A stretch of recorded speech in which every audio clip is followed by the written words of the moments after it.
Tatanong ko lang po sana kay SNP, kung halimbawa po ako'y nakisakay sa kanyang sasakyan, siya po ba o ako'y nakagawa ng isang krimen dito sa ating bansa?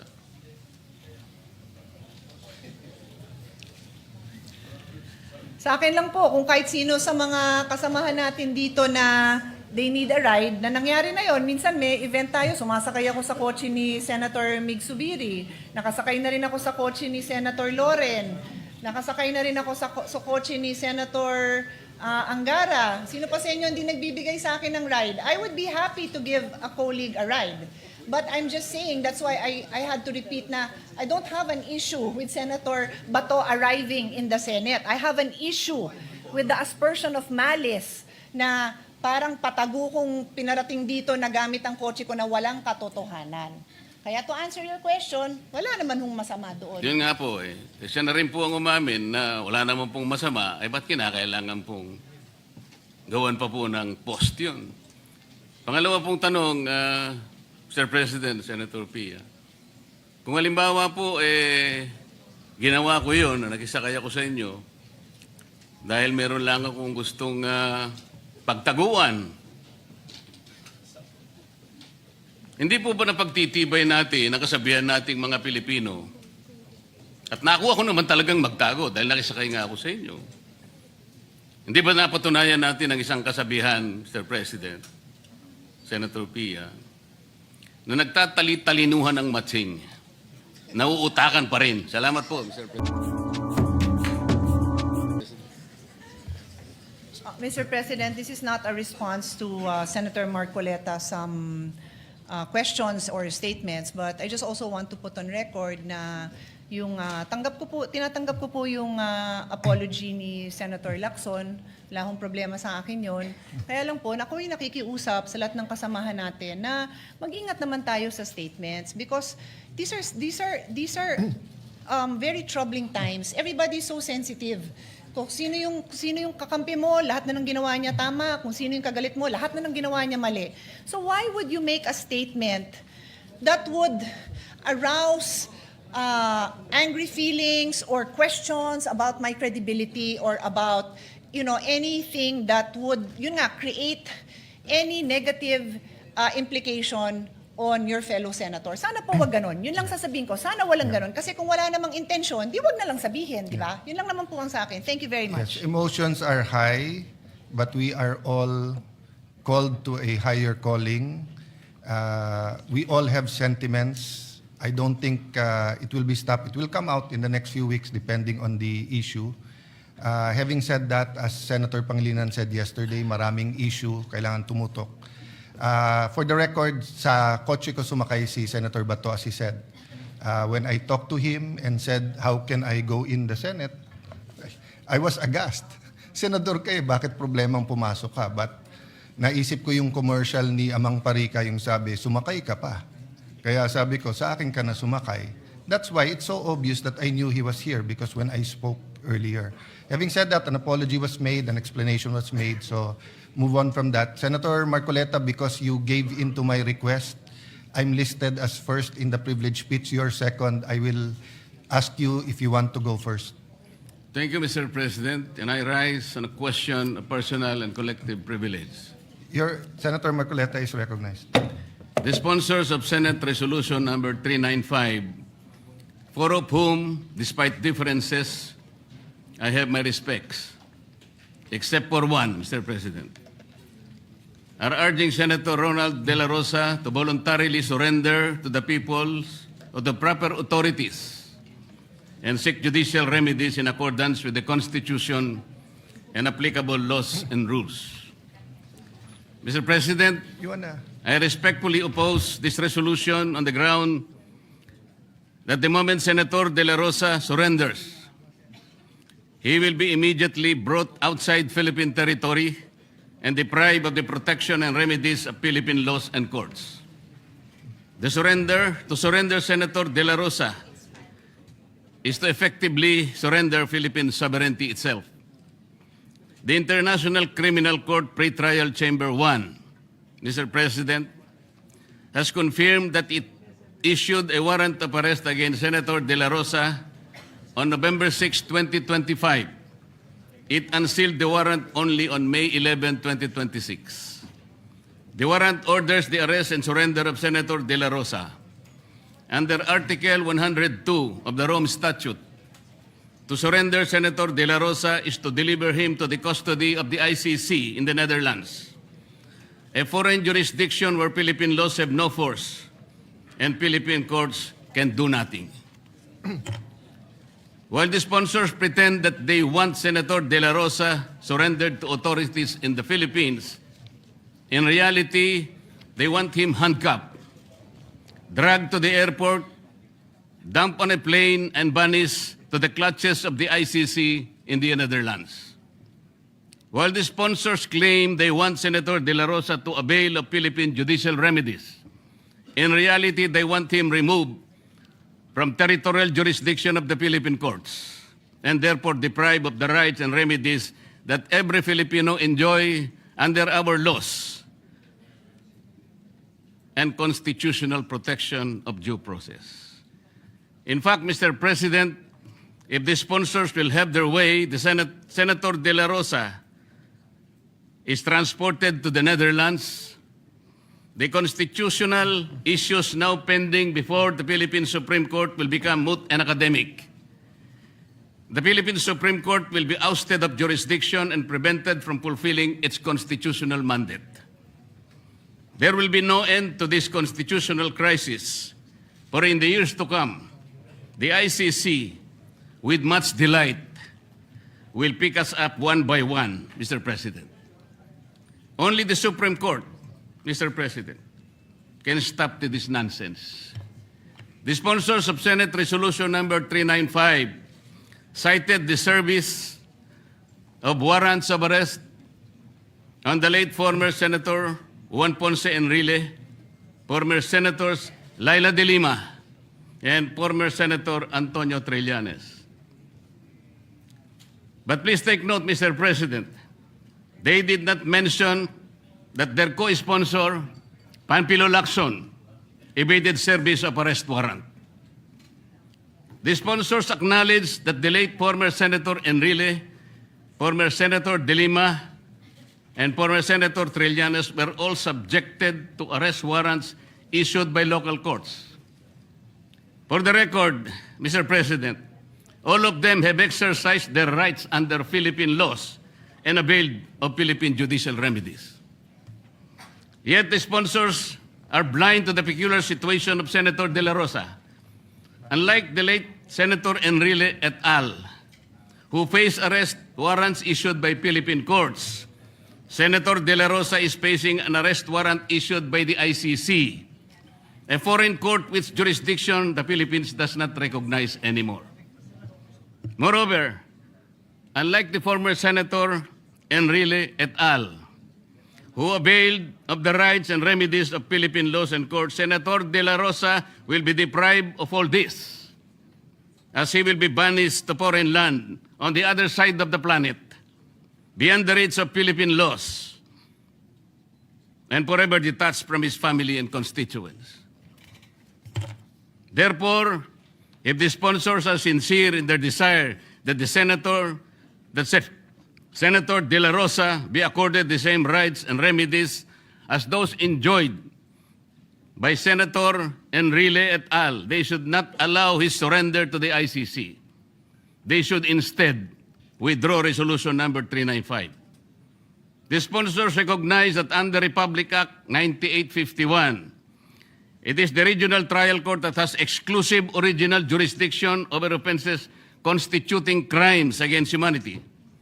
This statement of the sponsors reinforces the position of the majority that the ICC warrant of arrest should not be implemented against Senator De La Rosa, and he must remain under the Senate custodial protection under the ICC arrest until the ICC arrest is quashed by Philippine court. First, Section 18 of RA 9851 provides that it is the Philippine Regional Trial Court that has exclusive original jurisdiction over crimes against humanity. Section 17 allows the transfer of jurisdiction to a foreign court only by way of extradition. and provided by the Philippine court, provided the Philippine court is unable to try and decide the case. Therefore, RA 9851 itself bars the ICC from taking jurisdiction the acts attributed to Senator De La Rosa. Kagaya po ng nasabi ko na kahapon, Mr. President, wala po tayong extradition treaty sa ICC. At wala na po tayong membership sa Rome Statute sapagkat nag-withdraw na po tayo. Sa makatwid, wala na pong treaty. Yun po ay nakasaad sa Article 17 ng 9851. Second, at the United Nations, the Philippine government, through the permanent representative, pronounced that the state policy under RA 9851, Philippine courts have the exclusive jurisdiction over crimes against humanity. It also declared that Philippine courts have the competence and capacity to try and decide these cases. Kung ganun po pala, this is the national policy already articulated even before the halls of the United Nations. Bakit pinipilit pa natin na iserve ang isang warrant of arrest na hindi na natin kinikilala ang jurisdiction ng lintik na ICC na yan? Hence, the Philippine state policy is to assert and exercise local jurisdiction rather than recognize foreign jurisdiction such as that of the ICC. Third, the Philippine government has assumed and exercised local jurisdiction under RA 9851 over the crimes arising from extrajudicial killings allegedly committed by Senator De La Rosa. Philippine local jurisdiction already set in when Senator De La Rosa was served a subpoena by the CIDG in connection with its investigation of said extrajudicial killings. Senator De La Rosa has stated that he is ready to respond to the subpoena. It is of no moment, Mr. President, that today the CIDG withdrew the subpoena.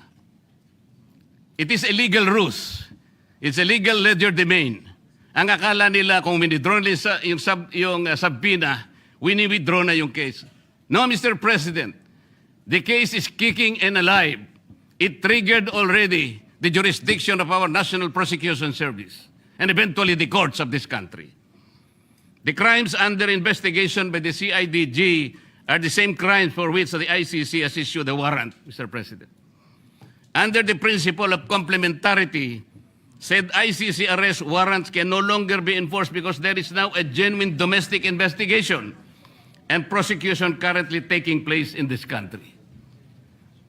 The assumption of jurisdiction by Philippines over the acts attributed to Senator De La Rosa and the person of Senator De La Rosa automatically and absolutely bar the ICC from exercising jurisdiction over the same acts and on his person. These circumstances, and by reason of the principle of complementarity and the Rome Statute, strip the ICC, Mr. President, of its jurisdiction.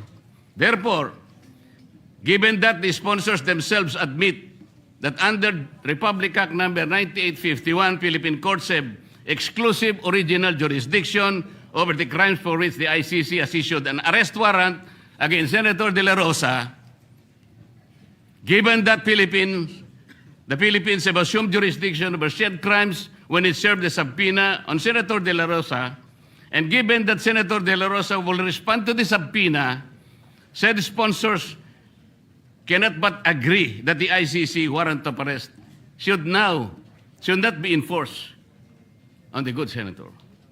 It should be borne in mind, Mr. President, that the protective custody granted to Senator De La Rosa is for the sole purpose of ensuring the following. First, that only Philippine warrant of arrest, not an ICC warrant of arrest, will be enforced against him.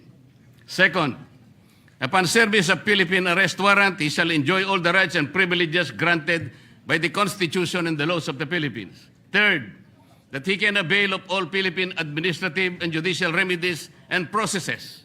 Fourth, he shall remain in Philippine territory where he can exhaust all said administrative and judicial remedies and processes. And finally, and most important of all, the jurisdiction that the Philippines has assumed over his alleged crimes under R. 9851 must be exercised to the total exclusion of the ICC. Finally, Mr. President,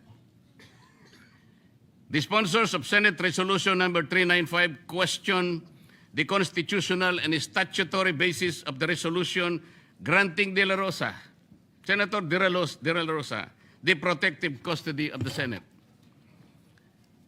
These purposes, Mr. President, are legitimate. They do not contravene any Philippine law. In fact, they ensure that the Philippine laws are respected and enforced in Philippine territory to the exclusion of the Rome Statute that the Philippines no longer recognize by reason of its withdrawal therefrom.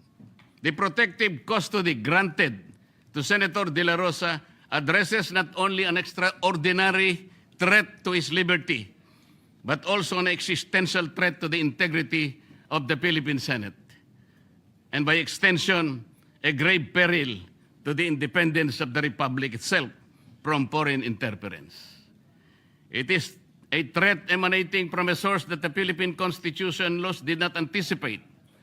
A foreign entity, Mr. President, the ICC, which jurisdiction is not only questionable but also lost due to the Philippines' withdrawal from the Rome Statute. The protective custody addresses a threat whose profound ramifications include regime change and outright interference in the sovereign affairs of the Philippines. To give inroads to the ICC is to enable it to structurally alter the Philippine Senate and disenfranchise Filipino voters for the arrested senator will be rendered futile, whose votes for the arrested senator will be rendered futile and meaningless. The ICC will transform Philippine agencies as its own puppet and tools and hold hostage Philippine officials, civilian and military, against whom it can initiate prosecution anytime and in perpetuity. The Senate's custodial protection is born out of self-preservation, which is the first law of nature for both men and institution, Mr. President. The Philippine Senate has granted custodial protection to witnesses in order to ensure the continuity and integrity of its legislative hearings. It is with more reason that it can and should grant custodial protection to its members to enable them to discharge their mandate unmolested by a foreign entity like the ICC and its local tentacles and subalterns. The Philippine Senate and its members enjoy privileges and immunities under the Constitution and laws so that they may discharge their functions effectively, efficiently. Specific privileges and immunities were designed to address the usual disruption to these functions. However, they did not anticipate disruptions from a foreign source. Thus, a purposive interpretation of the Constitution and laws is necessary in order for the Philippine Senate to meet new forms and sources of challenges. For this reason, Mr. President, it adopted Resolution number 44 and implemented the same with respect to Senator De La Rosa. The Philippine Supreme Court did not also see it coming. It has to do its job and rise to the occasion, Mr. President. In the end, the dignity and integrity of the person of Senator De La Rosa, as well as of any member of the Senate, including the sponsors, represent the dignity and integrity of the institution of the Philippine Senate vis-a-vis foreign interference. Resolution number 395 will weaken its dignity and in the process destroy its integrity as an institution that stands as the last bastion of democracy. Dapat lamang na ibasura ang Resolution number 395. Maraming salamat po, Ginoong Pangulo. Former Senate President, Minority Leader Senator Soto is recognized. Thank you. Mr. President, parliamentary inquiry. I definitely don't mind after Senator Pia Cayetano took the floor because of the allegation that was brought out in media about her. So I definitely support that. But I wonder what happened to our agenda because after the roll call and after Senator Pia Cayetano, I was expecting the reading of the journal be approved and in the reference of business before the privilege speeches. So may I know from the majority To answer leader? the minority leader, it's not a privileged speech. He rose on a Yeah, I know. matter It's, of collective and personal privilege, which can be done anytime. Yes, and which has I mean priority. Senator Pia Cayetano, there's no Yes. problem with that. What I'm saying is that Senator Marcoleta, I I told see. him he can go ahead of me sa privilege speech, but he chose to rise on a matter of personal and collective privilege All right, instead so- of a privilege speech. That's my right. understanding. All right, so my question actually is for the majority leader, but if that is the answer of the... That's my understanding, Majority Leader. Am I correct? then we will do away with the agenda if that is the case. Go ahead. Actually, that's not true, Minority Leader, because the question of personal and collective privilege can be as simple as you cannot hear the sound, may tubig na tumutulo, or may mga police or NBI sa labas. So, collective and personal. Having said that, he gave his speech and we can now go to the agenda. However, Senator Padilla actually had the floor last night, and we only asked him and Senator Pangilinan if we, and of course, the graciousness of the minority leader, that we adjourn. So Senator Pangilinan is raising his hand and Senator Padilla is raising. What's the pleasure of Senator Pangilinan? But yes, go ahead, please. Just a quick manifestation on the Yeah, if it's a Senator Padilla, manifestation lang, no? yes, just a quick manifestation Yes. on the earlier speech delivered by Senator Marcoleta. Mr. President, I understand the resolution has yet to be referred. Yes. It has not been calendared. And we believe, after consulting with the authors as well as our minority leader, with due respect, we disagree with a number of the points and arguments raised by Senator Marcoleta, but that we prefer that the resolution be referred to the Committee on Rules, wherein we can discuss and perhaps hear it, Mr. President. You're correct. We will follow the procedure. My Thank you. understanding is his rising on a question of personal privilege is why he took offense with the resolution. And we share. Yeah, and not the merits or Yes. whether or not we're going to pass it or not or put it on the floor. Yes, and we're just sharing the sentiment Yes. of the authors that That's while in we order. object and do not agree with a number of the arguments raised by Senator Marcoleta, we would rather that the same be referred to the Committee on Rules, where we can ventilate the issue further. Your manifestation is in you, order Mr. President. and at the proper time because it's not in our calendar of business. Yes, Mr. Senator, President. Mr. President, may I respectfully refer the personal and collective privilege of the good senator, Senator Dante Marcoleta, to the Committee on Rules, Mr. President. So move. is there any objection? If not, it's referred to the Committee Yes. on Rules. Mr. Senator President, Padilla? I was about to, with the indulgence and with the approval of the body, as mentioned a while ago by our distinguished Senate President, the floor was, yesterday, Senator Robin Padilla has the floor, and he is seeking the floor, Mr. President. May I be allowed first, Mr. President, to, may I move that we acknowledge and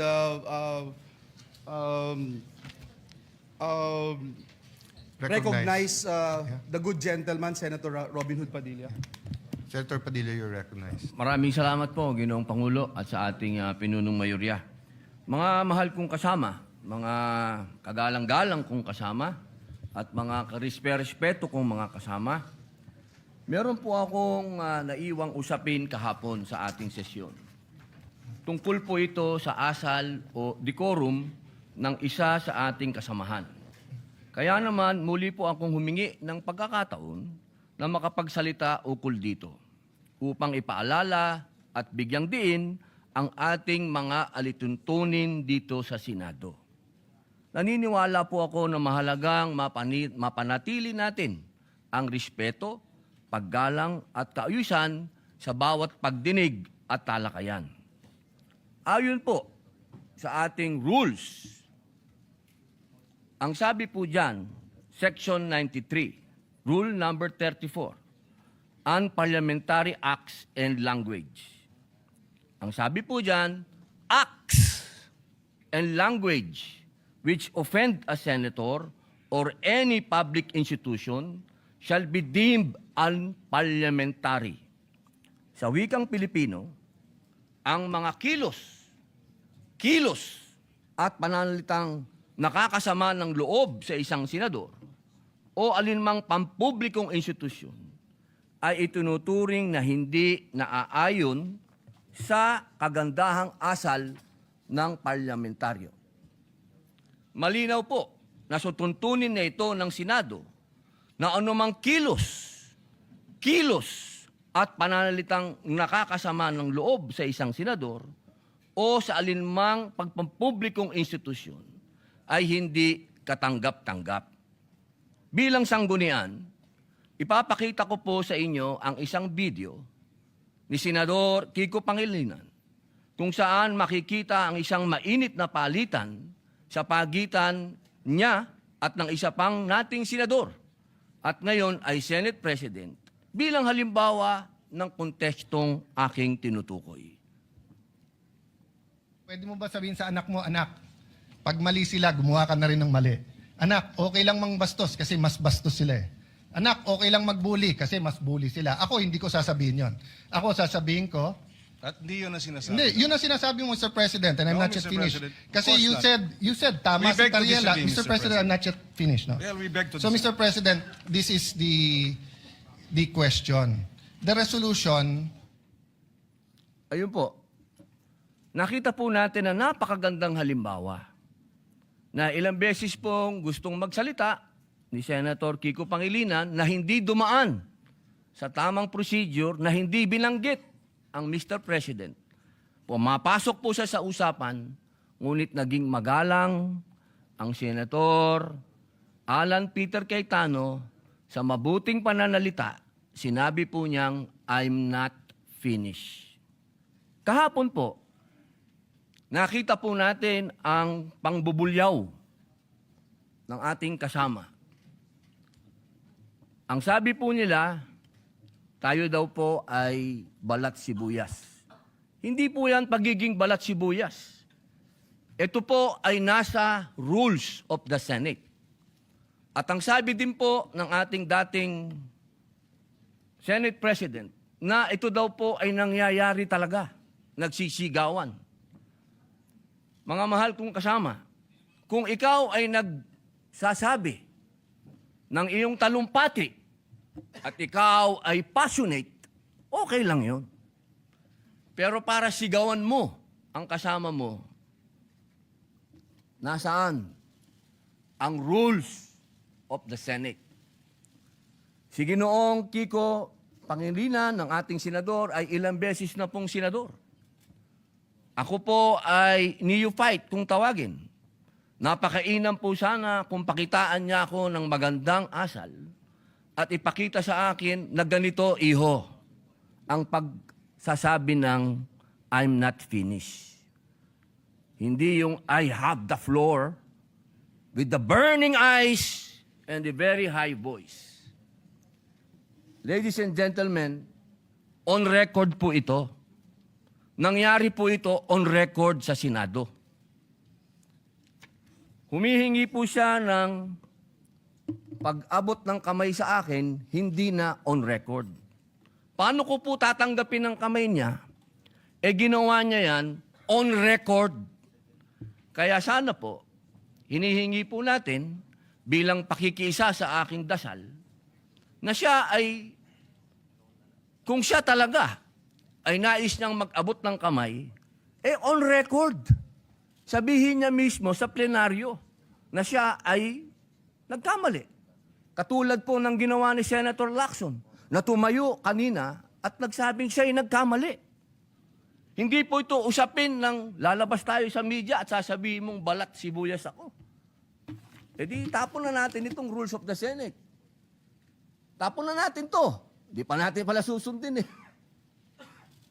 Mga mahal kong kasama, ang sinasabi ko dito, tanggalin natin yan sa record dahil ayokong mababasa yan ng aking mga anak at apo na ang isang Muslim senator ay sinisigaw-sigawan dito sa plenaryo. Yun lamang po.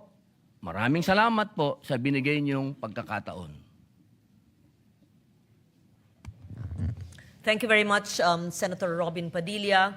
We recognize once again Senator Kiko Pangilinan. Thank you, Mr. President. Mr. President, ang suggestion ko ay dahil napanood ko kagabi sa balita na nais pong magsampa ng ethics case laban sa atin na si Senator Robin Padilla. So ang suggestion ko, isampa na yung ethics case at doon na po sa Ethics Committee natin pag-usapan ito dahil marami pang ibang mga mas importanteng bagay sa aking paniwala ang dapat nating talakayin. Maraming salamat po. For the record, Mr. President. Thank you very much, Senator Pangilinan. We recognize Senator Padilla once again. Wala na po siguro mas importante kung rules of the Senate ang pinag-uusapan natin. So, ang ibig pong sabihin ba niyan na hindi kayang mahumingi ng paumanhin ng isang veteran senator? Para sa kanyang pagtaas ng boses? Yun po ba? Nakikita ko po ang matamis ng ngiti ni Senator Kiko Pangilinan. Napakahirap po bang sabihin nun? At kailangan pa natin umabot sa ethics? May I suspend session first?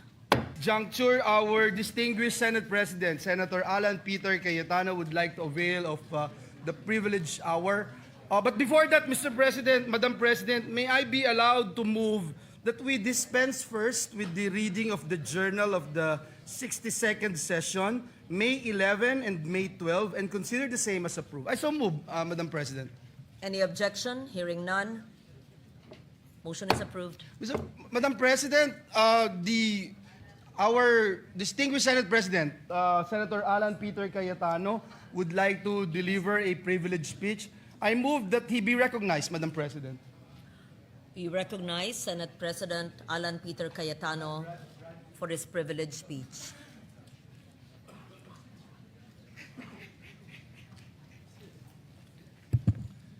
Thank you, Madam President.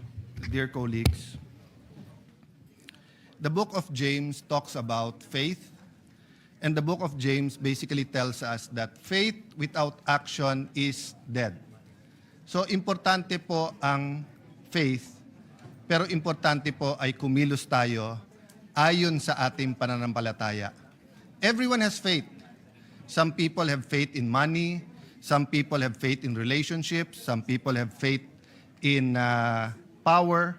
But of course, I'm talking about the faith in God, the faith in our country, and the faith in each other. So, Madam President, this leadership change is an opportunity for the Senate to take the lead in areas where the ordinary Filipino feel neglected. Without pointing fingers or no condemnation for any other leader or any other Congress in the past, let me talk about how I feel people feel at this point in time. I do believe that despite our algorithms in our social media and despite the news, most people are not talking about politics. Yes, they're talking about whether they like President Marcos, VP Sara, or all the other contenders. Whenever there are surveys in the news, pinag-uusapan sinong pambato nila sa 2028. But I would say that these are more politicians and political junkies. Most of our people are just trying to have a comfortable life, and more than that, just trying to exist. Yung personal safety lang, makapag-aral yung anak, madala sa ospital, or may gamot man lang kung may sakit, how to make ends meet, paano siguraduhin na kung part-time yung trabaho, magkasya, pag hindi part-time yung trabaho, siguraduhin na hindi magsara yung kumpanya o yung maliit na negosyo. People are thinking about the future of the country, but the reality is we act as individuals and as families and as communities before we act as a nation. Madaming umaasa sa leadership change na to sa pagdating ng direksyon ng ating bansa. So we can keep talking about Senator Bato. And 100%, I will always owe him for risking his liberty. And after siya habulin kahapon, risking his safety and his life, risking his quality time with his family, risking the many, many things that he can do for being here today. No one can say where he'll be going in the next few days, the next few weeks. I really hope we all realize that the Constitution is the highest law of the land. Me, I follow the Bible, then the Constitution. So walang anumang bansa ang inuuna ang international court sa kanilang sariling konstitusyon. Kahit anong treaty po, sabi po sa Pangilinan versus Cayetano Supreme Court case na kapag kayong treaty o nilalaman nito o implementation nito, I'm paraphrasing, is unconstitutional, ang masusunod yung Constitution, hindi po yung batas. So putting that aside, putting aside, like everyone else, I am tempted to talk about politics or to talk about Senator Bato. When we talk about corruption, partly it is about politics because the mishandling of the flood control scam, and when I say mishandling, I'm talking in general, whether you talk about the ICC, whether you talk about the whole of government, whether you talk about the DPWH, whether you talk about the Blue Ribbon Committee, even myself, even my participation in any of this investigation or non-participation, nilalahat ko na. We all mishandled it for many reasons. We didn't start with the truth. We didn't start with sino ang most guilty, ano ba talaga ang ghost, ano po ang hindi, etc. But the point is, Mr. President, Madam President, napakalaki ng issue na to in terms of amount and in terms of time and saan na ilagay. To give you a perspective, 50 billion lang ang budget ng DPWH in the last year of President GMA. But I think last year, 2025, kung na-release lahat, I think 2024, lumampas ng 1 trillion sa pesos sa DPWH alone. Pero hindi totoo na lahat ng flood control ay ghost. At hindi totoo na binulsa ang buong 1 trillion pesos or binulsa ang buong 350 billion. Pero yun ang tumatak. And the problem is, any Tom, Dick, and Harry na barangay captain, konsihal, mayor, congressman, even senators, administration, opposition, pag merong kang isang contractor dun sa lugar na yon, nakasama sa listahan, ang target hindi the truth eh. Ang target, dumihan yung kalaban. So, I remember from the start of my career, yung nagsasabi sa akin, pag naglabang kayo sa putikan, lahat kayo mapuputikan. No, you cannot get in the mud to fight someone and then siguro si Bato mukha ni Mr. Clean. But for the rest of us, when we're in the mud, di ba? The reality is madudumihan tayo. And the problem there, the context that I want to say is that during a crisis, we have a global crisis, energy crisis, crisis of inflation, crisis of faith in government, crisis in international law with what the US, Iran and its allies, US and Israel are doing. The rule of law is being debated all around the world. Even Europe, the oldest allies of the US, many of the principles is being thrown out of the window every day. So there are several crises ongoing. Kung titignan lang natin from a political lens yung corruption, sabihin natin political lang yan, partially true. Maraming gumamit ng flood control para tirahin lang yung kalaban. At the proper time siguro po, we'll go to that, but I don't want this to be a political speech. But look at it from a social, economic, and moral lens. From an economic lens, we did not only mishandle the investigation, but what to do when we found out of all this corruption. So government spending is so important to our GDP and productivity of our country, nag-slow down to.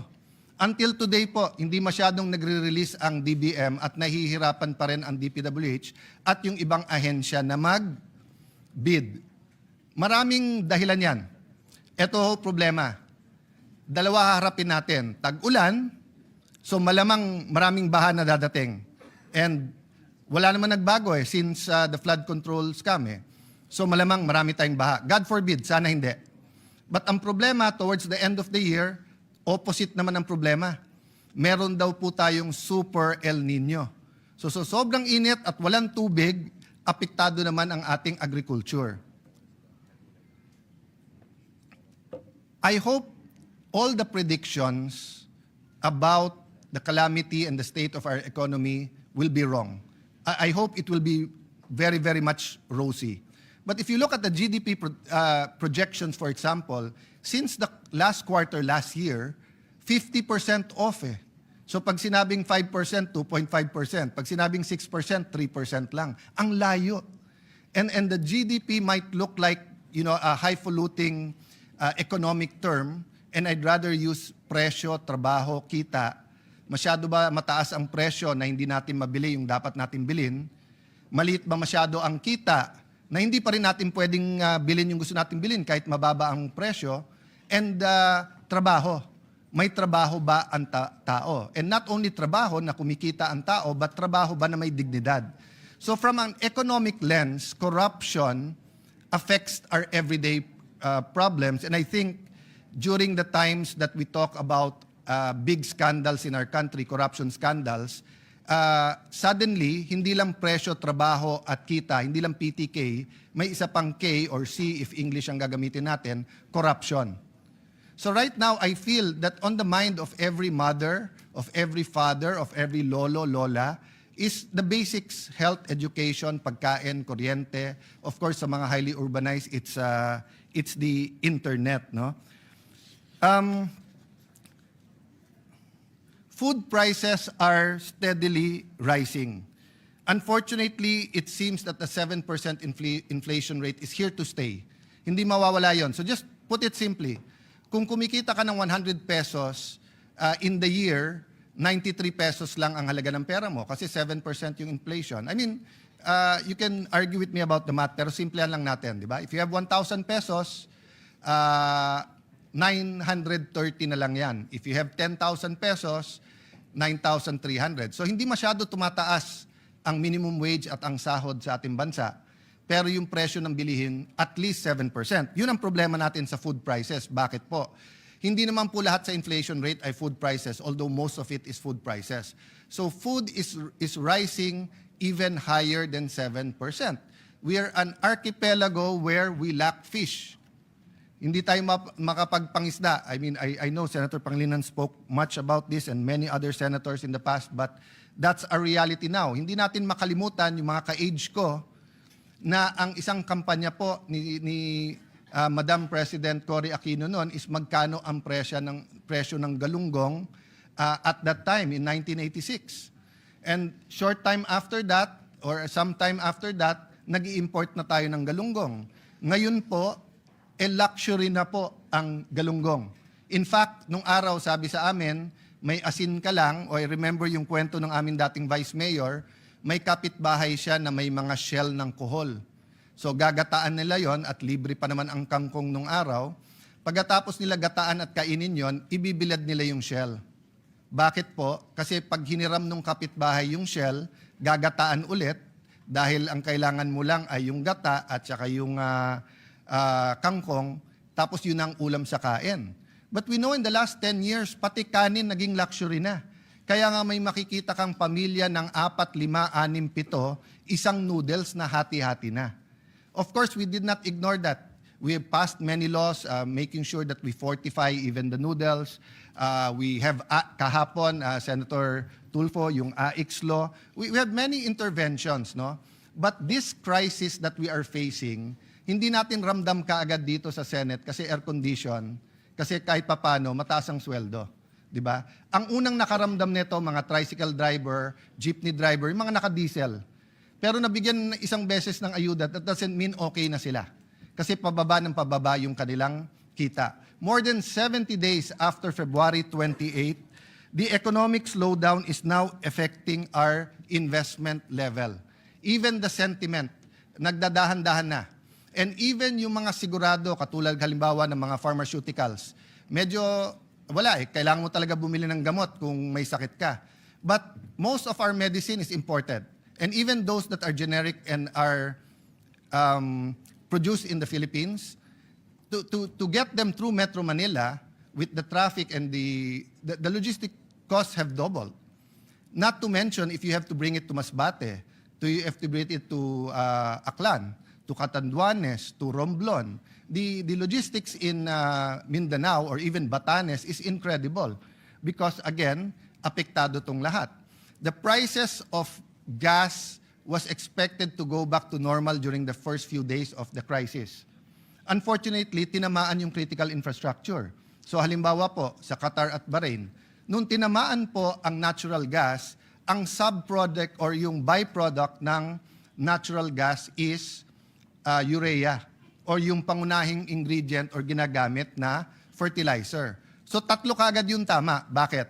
Europe uses liquefied gas or natural gas for heating. So tumaas ang presyo ng diesel dahil yun ang kapalit. Tapos nung tinamaan yung production ng yung mismong planta ng urea, tumaas ngayon yung presyo ng fertilizer. India, who has the best processing plants or one of the best and supplies to us and to Asia, ang problema, they have more than 1.4 billion people. And they also use heating gas, they also use diesel, they also use urea, and they are the first to say, we will not export rice, we will not export fertilizer unless our needs are there. So I thank the Vietnamese government for continuing to help us by the supply of rice.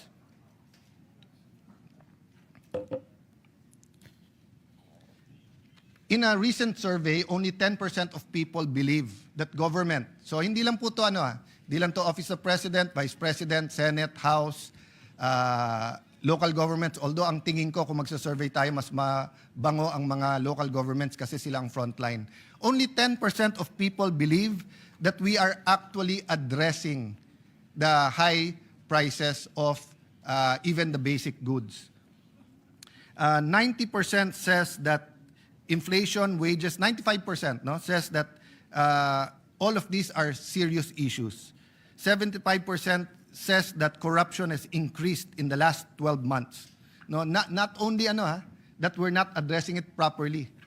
So once we think that corruption is a way of life, I will go. So I went to the political, talking about the economic. I will now go to the social and the spiritual. Once we start believing na hindi natin to kaya, once na naniwala tayong bahala na, once na sinabi natin, hindi, corruption, hindi natin matatanggal yan, it's our soul that gets damaged. We start believing that values can be changed. We start believing that, konting corruption, okay na rin yan, etc. Economically, there are empirical facts that some nations, certain level of corruption did not affect their corruption. The corruption did not affect their economics, but it did affect their soul, and eventually it affected not only their economics, but their being one nation. In the group I've been with in the last few years, which is Transforming the Nation, one of the teaching is that there are 7 spheres or 7 mountains of culture: family, church, government, business, education, health, and media. Media is both the artistry and also the journalism. Ang sabi po dun kasi, if you want real change, and let me go back to the Bible, the first thing the Lord Jesus said, and I'm addressing myself to Christians, and Brother Robin and anyone from a different religion can of course also relate or parallelize what I've been saying here. But in the Christian faith, ang unang sinabi ni Lord Jesus, repent, which means change your mind, magbago, magbago, because the kingdom of heaven is near. At ang kasunod po dito as a priority, when the apostles saw miracles after miracles, they saw the Lord Jesus healing people, producing bread, producing fish when there was none. Pero they were going on a journey and they were looking at each other. Wala namang Burger King, McDonald's, Wendy's nung araw. Wala rin naman dun mga kotse or EVs or trains. So they were looking at each other and thinking, saan tayo kukuha ng pagkain? Saan tayo matutulog? The Lord Jesus looked at them and said, seek first the kingdom and my righteousness. But he didn't stop there. And everything else shall be added unto you. So my point of view is that there is a value system. There's a heavenly value system. There's an earthly value system. In the earthly value system, we value power, we value money, we value popularity, we value the GDP, etc. In the heavenly, they value people. That's why in the Christian faith, God so loved the world that He gave His only Son, that whoever shall believe shall be saved and shall not perish. So why? Because God loved the imperfect man so much. So what's my point? If family and church and media come together at sinabing, oh, sobra na tong scam ng ating, I was going to say fertilizer scam, but that was 20 years ago, flood control scam. And they have a MOA. Nag-MOA ang DPWH, nag-MOA ang Congress, ang BICAM, ang Executive Department, ang DBM, church leaders from the Muslim community, the Roman Catholic community, Evangelical community, Iglesia ni Cristo, Seventh-day Advent, lahat nandun, nagpirmahan. That will have some effect.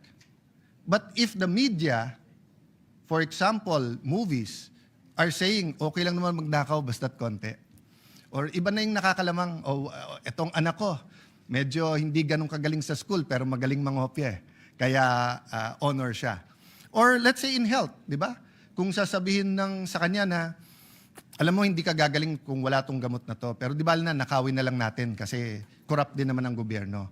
My point is, Madam President, family, the church, government, business, education, health, and media have to work together to address all of these issues. And let me close by a quote from a manual I read. Anya Dique po, ang pangalan po, ang last name nung gumawa. Sabi niya, nung naging Christian daw ang Africa, lalong naging corrupt. And in her country, she was saying that nung dumami ang Christians, dumami ang corruption, sumama ang politika, much as we are experiencing now, nawalan daw siya ng gana, nawalan siya ng pag-asa, nag-pray daw siya. Sabi niya, Lord, ayoko na sa politika, ayoko na sa public, ayoko na sa gobyerno. Walang pag-asa tong bansa namin. In one of her meditations daw, the Lord told her, ang problema, you want a political solution for a spiritual problem. You want an economic solution for a spiritual problem. You want a socio-economic political problem, solution for a spiritual problem. So, Madam President, I stand here today humbled by the task that you put on my shoulders, pledging to serve not only the 13 who voted to put me in place here in the Senate, but for the 24, but to serve first God and serve our people. I ask this August Chamber, baguhin natin direksyon natin. May mga iba wala tayong choice. So pagdating ng articles of impeachment, forthwith, we will act upon it. This leadership change is not about the impeachment. All of us here will be on trial and we will all do our best and we have to be impartial. Okay, that's clear. Having said that, paano natin isasabay ang problema ng corruption? And having said that, pag corruption, mahilig tayo magturo sa mga kasama natin eh. Maybe it's necessary kung guilty talaga. Maybe it was done for political purposes. Saka na natin pag-usapan yon. But we have to find a way to investigate and change the corruption system in our country without burning the whole house down. 'Di ba? I mean, kung may anay sa bahay, tanggalin yung anay. Kung may mga daga sa bahay, hulihin ang daga o patayin, tanggalin sa bahay. Hindi mo susunugin yung buong bahay, no? But thirdly, Madam President, the economics. Kapit sa patalim ang maraming Pilipino. There are many things we can do. For example, we have had a lot of laws for agricultural modernization. But we need a productivity law for agriculture. Palaki ng palaki ang ating population, pero yung productivity natin, nagpla-plateau eh. Tapos lalo ngayon na may Super El Nino, sabi nila ang fiscal space natin maliit. Yes, kasi nga during the 6 years o 5 years ng Aquino, maganda yung ekonomiya until the pandemic, 3.5 years ng Duterte, maganda yung ekonomiya. But since then, we have borrowed heavily. So yung debt to GDP natin medyo mabigat na. and then yung credit ratings natin apektado na. But still, Fidel Ramos was in a worse case.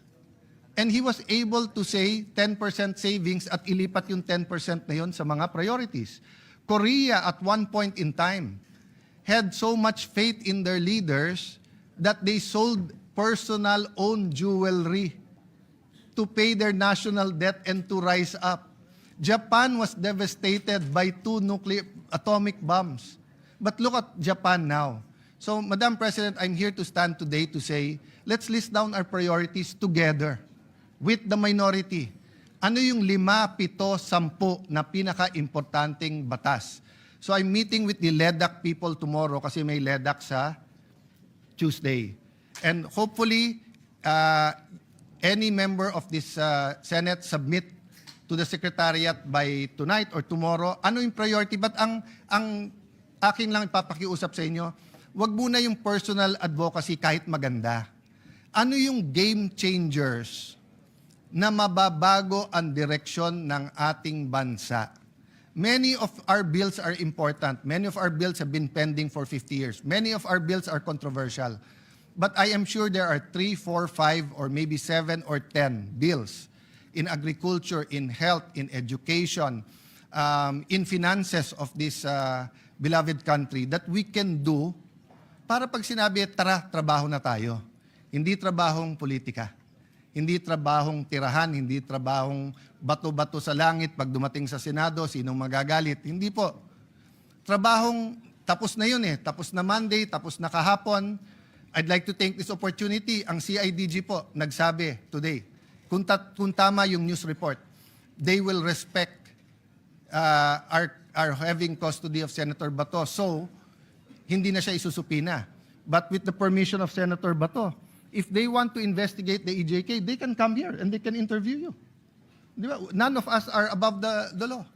I'd like to thank Secretary Remulla for the assurance that we will follow the law. The NBI, sinabi, iba dati, iba ngayon. So again, Madam President, yes, we will have to sometimes mention or go to the political aspects. No?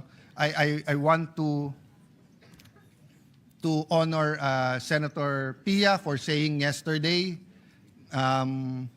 pwede ba ituloy ang hearing? So my good friend, nag-hello ako sa likod. I didn't know she'll be here. Waya, the farmers could have had their hearings. Di ba? Senator Erwin, ang daming pending sa kanya. I was assuring him, pag wala naman objection sa floor, lahat ng dapat i-sponsor na. But I haven't consulted all 13 of my colleagues yet because we didn't have time a while ago. I also wanted to honor one of our colleagues who stood up during the break, Senator Win Gatchalian, and did a good job sa Protect hearing.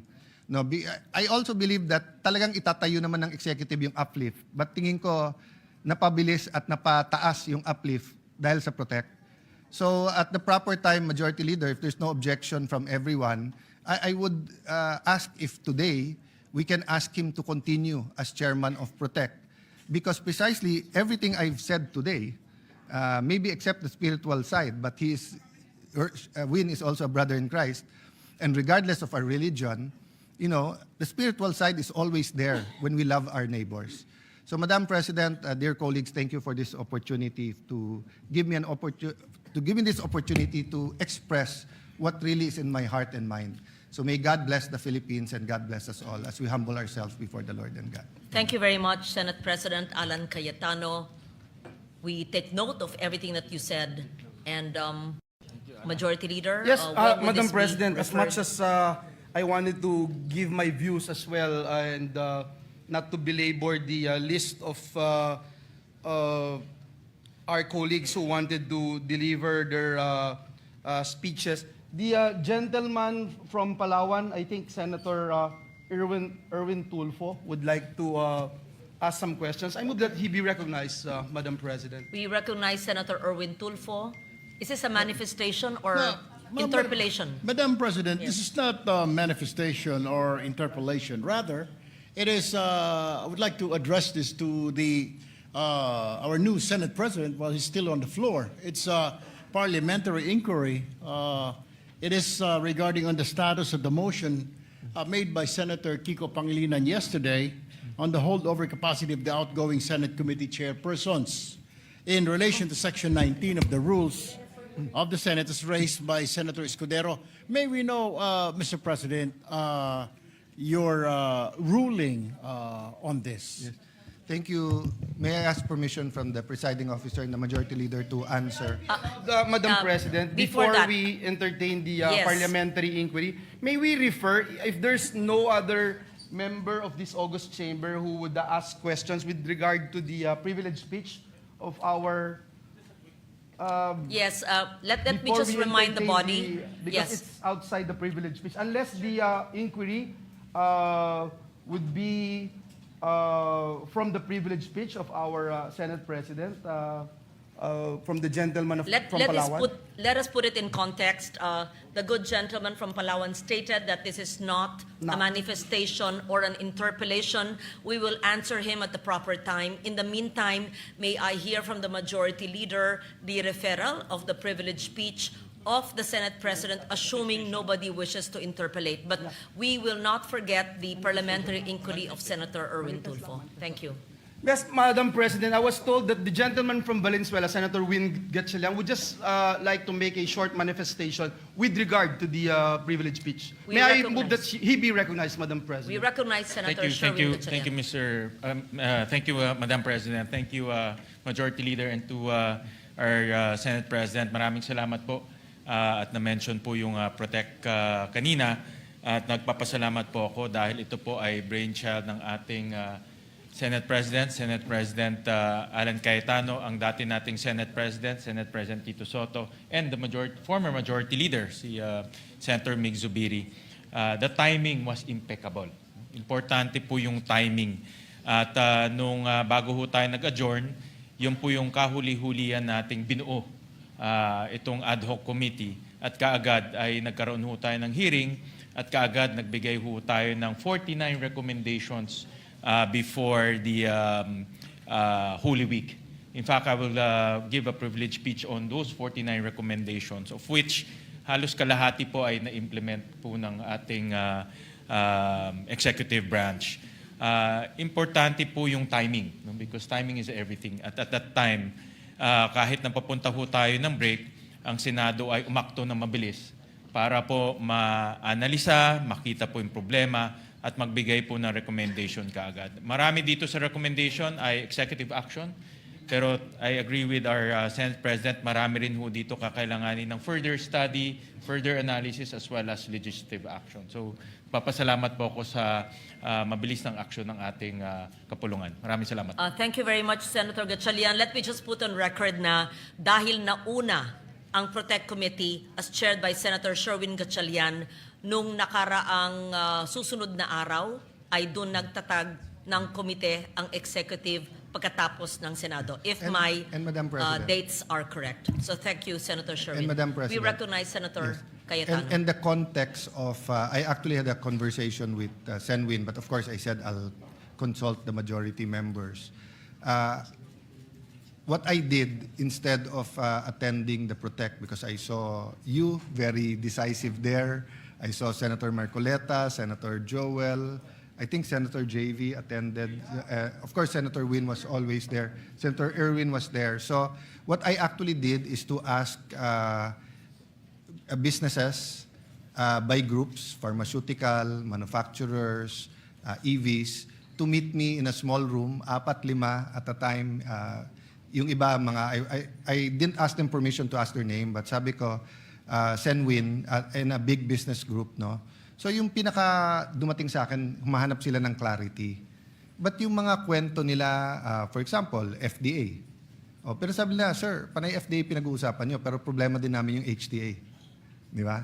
So tapos, sir, importer kami, but to get it to the rest of the country, mataas ngayon. So you might think just because we're a multinational, yung toll doesn't matter. The toll can determine kung tataas ang presyo o hindi, 'di ba? So hindi lang so I'd really like to give them an opportunity if they want to. And Senator Win said that that's a good idea. That's why I think tama naman si Sen Win na 'di ba parang ano yan parang first aid yung timing napaka-importante. But even if na-stabilize mo na siya naman nag-stabilize during that time, baka pwede niya nang ituloy hanggang gumaling yung pasyente, which is our nation, no, and our nation's economy. That was the context there, Madam President. Thank you. May we hear the referral? Yes, Madam President, before we refer, I would just like to put into the records of this August chamber my appreciation of the privileged speech of our Senate President. I would like to congratulate him for his magnanimity, especially in accepting the fact that there are good things that were started, no, in this August chamber, at hindi niya yon ipipigilin kung lalo na kung maganda yung nangyayari. I also admire his stand on impeachment, and I am also with him. Ang Supreme Court nagbigay na ng definition as to forthwith, and higit sa lahat yung Mark 8:36 na sinasabi ng Bible, that what profits a man if he gains the whole world and lost his soul in hell forever. So it's a good reminder for all of us that walang forever dito sa lupa, Madam President. And so with that, I move that we refer the privileged speech of Senate President Cayetano and manifestations thereon to the Committee on Rules. So move, Madam President. It's referred to the Committee on Rules, Yes, no objection. It's therefore referred to the Committee on Rules. Thank you very much, Senator Cayetano.